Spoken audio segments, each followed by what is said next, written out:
राम मंदिर सबका नहीं है। जैनियों को राम में क्या आस्था, सिख जाएंगे क्यों, पौधों का उससे क्या लेना देना। हिंदुओं में भी सवर्ण जातियों को छोड़ के बहुत सारी जातियां ऐसी हैं जिनका मंदिर से कोई लेना देना नहीं। रामदेव जी की एक बात बहुत अच्छी लगी, वो सबसे कहते थे काम छोड़ो योगा करो, काम छोड़ो योगा करो, काम। तो जब सब काम छोड़ के योगा करने लगे तो वो योगा छोड़ के काम करने लगे। तो बाबा रामदेव तो अपनी लाइन पे हैं, वो ठगों के गैंग के। देखिए, आपको बनारस को भगवान शंकर का घर बनाया था, कंकर कंकर में शंकर है, वहाँ विद्याओं की नगरी कहलाता है, लेकिन उसकी एक विद्याओं में ठग विद्या भी है। वो मशहूर विद्या है वहाँ की, ठग। बनारस की ठग बहुत ऊंचे माने आते हैं। मोदी जी तो वो विलक्षण प्रतिभा हैं जो बनारसियों को भी ठगाए हैं। पहले मैं इसे मूर्ख समझता था, अब पता चला है ये मूर्खता के साथ साथ धूर्तता का भी शिकार है। ये नादानी में झूठ नहीं बोलता है, ये जानते बूझते झूठ बोलता है। तो नमस्कार, हमें गाजीपुर बॉर्डर पर और हमारे साथ हैं संजय सिंह जो कि एडवोकेट हैं। सबसे पहला सवाल तो सर मेरा आपसे यही होगा कि वार्तालाप बंद हो चुकी है, किसान बैठे हुए हैं, किसानों का अभी भी कहना है कि हम डटे रहेंगे, बैठे रहेंगे।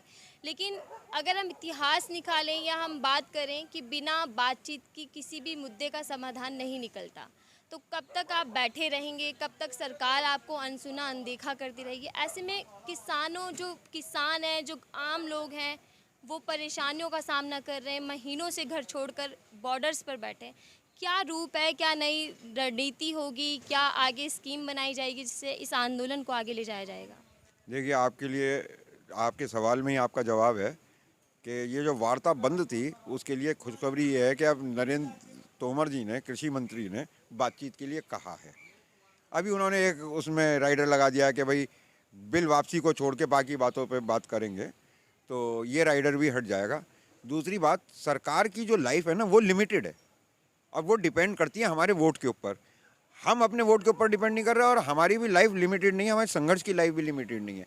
हमें कानून वापस चाहिए तो चाहिए, और ये सरकार नहीं करेगी तो इसकी अगली सरकार करेगी, क्योंकि ये सरकार से चले जाएंगे। लेकिन हम मोदी सरकार के किसी भी फैसले को देखें, चाहे वो 370 हो या फिर 3 तलाक हो या नोटबंदी जैसे जितने भी बड़े फैसले लिए, उन्होंने दोबारा पुनर्विचार किया ही नहीं। तो आपको लगता है कि मोदी सरकार एक बार फिर सोचेगी 3 कानूनों को लेकर?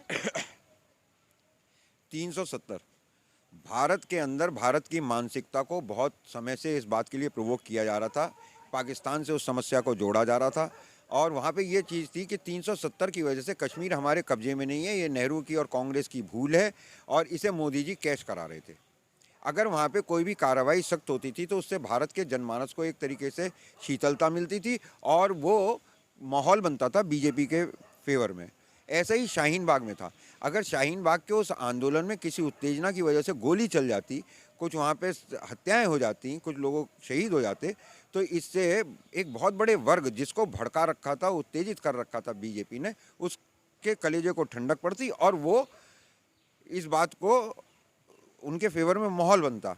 तो मैं, इससे पहले कोई आंदोलन ऐसा नहीं है जिसके अंदर इन्होंने ए को बी के खिलाफ, एक्स को वाई के खिलाफ ना खड़ा किया हो, लेकिन ये पहला आंदोलन ऐसा है कि जिसमें सबका भविष्य जुड़ा हुआ है। भविष्य सिर्फ किसान का ही नहीं जुड़ा हुआ है, भविष्य उन सारे लोगों का भी जुड़ा हुआ है। देखिए, अभी आपने कुछ दिन पहले देखा था कि आप ऑक्सीजन ढूंढ रहे थे, आप बेड ढूंढ रहे थे। अगर ये ही कानून पास हो गए तो आप एक बात मानकर चलिए कि आप अनाज ढूंढ रहे होंगे। लेकिन आरोप लग रहे हैं कि किसान अपने मुद्दे से भटकते जा रहे हैं। किसान आंदोलन का जो मुद्दा था, जो मकसद था, वो कहीं ना कहीं खो गया है और किसान नेता या किसान एक दूसरी राह पकड़ चुके हैं। देखिए, आप पढ़ी लिखी हैं, पत्रकारिता कर रही हैं, आपके ज़रिए, आपके सवालों के उत्तरों के ज़रिए मैं जो हूँ जनता तक पहुँच रहा हूँ, जिसे मैं अपना जज मानता हूँ। मैं आपसे इस बात को कहता हूँ कि आप खुद इस बात पे मनन कर कर देखिए कि ये प्रोपोगेंडा है कि सच है। ऐसी बातें तो कही जाती हैं, ये छोटी मोटी बातें तो वो कहते रहेंगे, हमें वो पाकिस्तानी भी बताते रहेंगे, खालिस्तानी भी बताते रहेंगे, देशद्रोही भी बताते रहेंगे, लेकिन वो कह भर पाएंगे? अगर वो शाहीन बाग में सबको देशद्रोही बता के और गिरफ्तार करने लगते तो शायद देश में इतनी बड़ी रिएक्शन ना होती। लेकिन यहाँ पे जो जातियाँ हैं, सिखों का बलिदान आपने देश के लिए देखा है, गुजरों का देखा है, जाटों का देखा है, यादवों को देखा है, किसान जातियों का देखा है, तो कैसे, जिसका एक बच्चा सरहद पे अपना खून दे रहा हो और दूसरा बच्चा खेत में पसीना दे रहा हो, तो आप एक भाई को देशभक्त और एक को गद्दार कैसे साबित कर लेंगे? तो ये पहली बार ऐसा हुआ है कि इन्होंने अपनी सीमा रेखा को पार करके उस क्षेत्र में एंटर हो गए हैं जहां ये अपने विरोधियों को बुरा कहना चाहें तो भी नहीं कह सकते। अच्छा, स्विस बैंक में भारतीय फंड बढ़ रहा है, धन की राशि बढ़ती जा रही है, उस पर आपका क्या कहना है? अब ये आंकड़ा आपके सामने आ गया तो आपने ये सवाल बना लिया, नहीं तो आप इस बात को भूल चुके थे कि ये व्यक्ति ये कह के सत्ता में आया था, मोदी सरकार जो आई है ये कह के आया था कि भारत की गलत नीतियों की वजह से, कांग्रेस की गलत नीतियों की वजह से भारत की लूट का माल स्विस बैंकों में रखा हुआ है वो सारा वापस लाया जाएगा। लेकिन अब यही आंकड़े बता रहे हैं कि वहाँ पे जमा होने वाले धन की तादाद बढ़ गई है। तो इससे हमारी ही बात साबित होती है कि इस आदमी के अंदर इसकी कथनी करनी में अंतर है। पहले मैं इसे मूर्ख समझता था, अब पता चला है ये मूर्खता के साथ साथ धूर्तता का भी शिकार है। ये नादानी में झूठ नहीं बोलता है, ये जानते बूझते झूठ बोलता है। तो ये सवाल अब आपको उनसे पूछना चाहिए कि अगर वहाँ पे स्विस बैंक में ये तादाद बढ़ रही है पैसों की, तो ये हमारी आम जनता, इस जो जज है वो इससे क्या मतलब निकाले? आम लोग बाबा रामदेव और अन्ना हजारे को भी ढूंढ रहे हैं, क्योंकि अक्सर कहा करते थे ना कि काला धन वापस आएगा, सपोर्ट में खड़े होते थे वो लोग। देखिए, मुझे रामदेव जी की एक बात बहुत अच्छी लगी। वो सबसे कहते थे काम छोड़ो योगा करो, काम छोड़ो योगा करो, काम छोड़ो। जब सब काम छोड़ के योगा करने लगे तो वो योगा छोड़ के काम करने लगे। तो बाबा रामदेव तो अपनी लाइन पे हैं, वो ठगों के गैंग के। देखिए, आपको एक बात बताऊं, हिंदुस्तान में बनारस शहर दुनिया की सबसे पुराने सभ्य शहरों में से है, सभ्यताओं में से है जो जिंदा है। बाकी उसके टाइम के सारे शहर खत्म हो चुके, पूरी दुनिया में आप जाके चेक कर लीजिएगा। बनारस को भगवान शंकर का घर बनाया था, कंकर कंकर में शंकर है, वहाँ विद्याओं की नगरी कहलाता है। लेकिन उसकी एक विद्याओं में ठग विद्या भी है, वो मशहूर विद्या है वहाँ की। ठग, बनारस की ठग बहुत ऊंचे माने आते हैं। मोदी जी तो वो विलक्षण प्रतिभा हैं जो बनारसियों को भी ठग आए हैं। अच्छा, एक और आरोप आप पर लगाया जा रहा है कि जो प्रदर्शन स्थल हैं वो अब घटना स्थल में बदलते जा रहे हैं, क्योंकि आए दिन कुछ ना कुछ सुनने को मिलता है। तो यहाँ क्या हम कॉफिन बॉक्सेस में या लाश की तरह पड़े रहें, या सब के सब मनके की माला हाथ में लेके राम राम राम राम या अल्लाह अल्लाह करते रहें? भाई, जहाँ चार जने होंगे वहाँ थोड़ी खटपट होगी, पर आप उनको इतनी तवज्जो ना दीजिएगा। बड़ी लड़ाई की तरफ अपना ध्यान रखिएगा। यहाँ चार आदमी हम आपस में एक दूसरे के साथ फौजदारी कर लें, मारपीट कर लें, तो वो मामला अलग है। लेकिन जैसे ही आप इन लोगों की प्रवृत्ति को समझिए, ये रात को आपस में लड़ेंगे भी, सुबह को ये मिल के फिर साथ चलेंगे भी। ये इनकी बहुत पुरानी प्रवृत्ति है, ये हैं ही ऐसे, जस्ट लाइक ओल्ड वाइकिंग्स। खाते भी साथ हैं, पीते भी साथ हैं, रहते भी साथ हैं, लड़ते भी साथ हैं। तो ये इनका जीवन की शैली है। लेकिन आम लोग जो किसान आंदोलन को सपोर्ट करने के लिए आते हैं, बॉर्डर्स पर सपोर्ट करते हैं, उनकी जान को तो खतरा है। जैसे कि अभी आपने देखा टिकरी बॉर्डर पे एक युवक को जला दिया गया। अब देखिए, एक बात बताऊँ मैं, ये क्रिमिनल इन्वेस्टिगेशन का सवाल होता है। नतीजों पे पहुंचने की जल्दी हम लोग हिंदुस्तानी बहुत जल्दी कर लेते हैं। ये पुलिस का मैटर है, इन्वेस्टिगेशन का मैटर है, उसके बाद क्रिमिनल ट्रायल का मैटर है। हम उसमें अभी से किसी नतीजे पे ना पहुंचें तो ज़्यादा बेहतर है। वो दुर्भाग्यपूर्ण था। लेकिन मैं आपसे एक बात पूछूंगा कि जब दिल्ली में कहीं कोई धरना नहीं था तब भी सड़कों पे हादसे होते थे, लोग जलते थे, मरते थे। दिल्ली में फौजदारी अच्छी खासी तादाद में थी। तो अगर 6 महीने में इतने बड़े आंदोलन में कहीं एक जगह कोई घटना हो गई तो पहले ये मालूम कर लेना चाहिए कि भाई इसमें कहीं कोई दूसरा एंगल तो नहीं है और बदनाम करने के लिए इसे ये एंगल नहीं दिया जा रहा हो। राम मंदिर सबका नहीं है।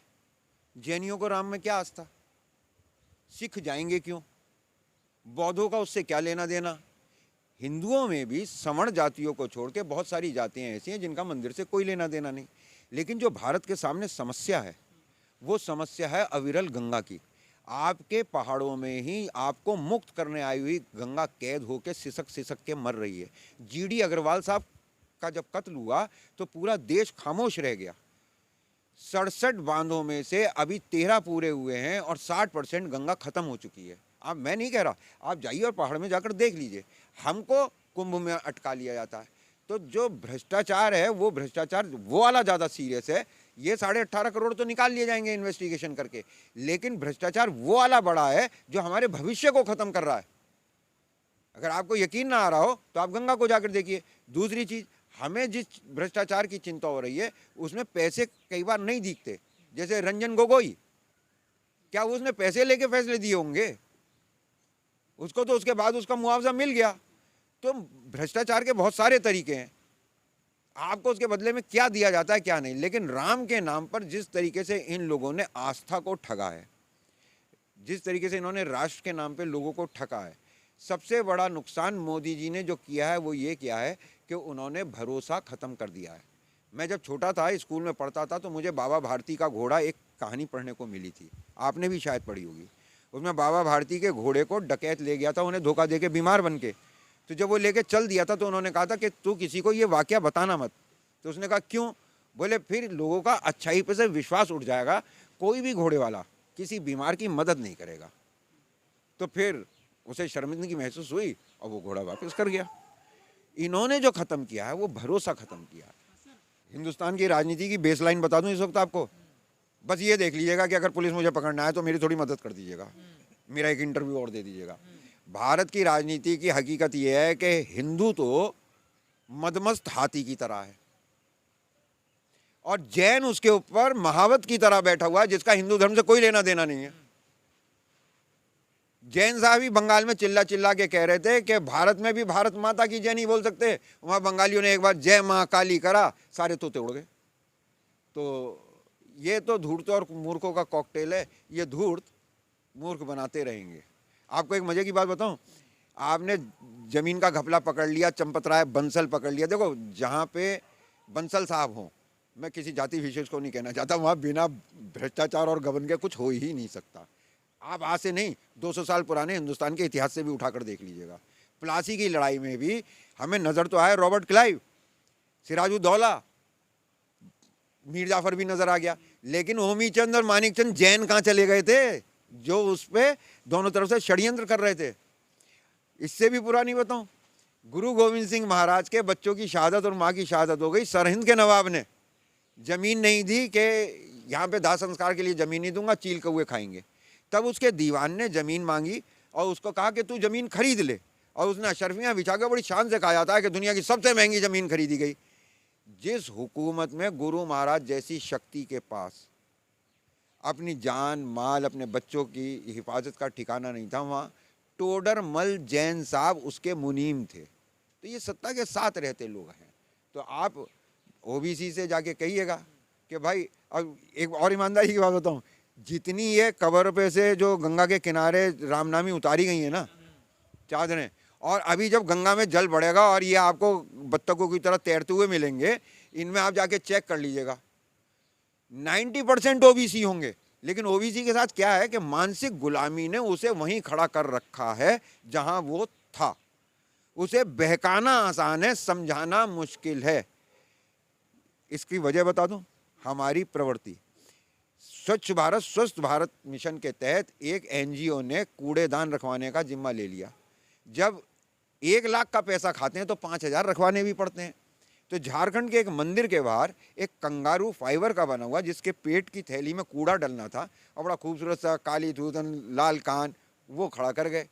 तो गांव की औरतें जब सुबह वहाँ आई तो उन्होंने ये सोच के कि भाई अंदर तो जैसे भगवान नहीं है, भाई अंदर आप जाएंगे आपको क्या मिलेगा, हनुमान जी मिलेंगे, गणेश जी पे बैठे हाथ चूहे पे बैठे हुए गणेश जी मिलेंगे, गले में सांप लटकाए हुए शिव जी मिलेंगे। तो उन औरतों ने सोचा कि ये भी कोई नया देवता आ गया। जब तक लोग उन्हें आके बताया कि भाई ये इस काम के लिए नहीं है, तब तक वहाँ पे भी बताशे चढ़ गए थे, जल चढ़ गया था।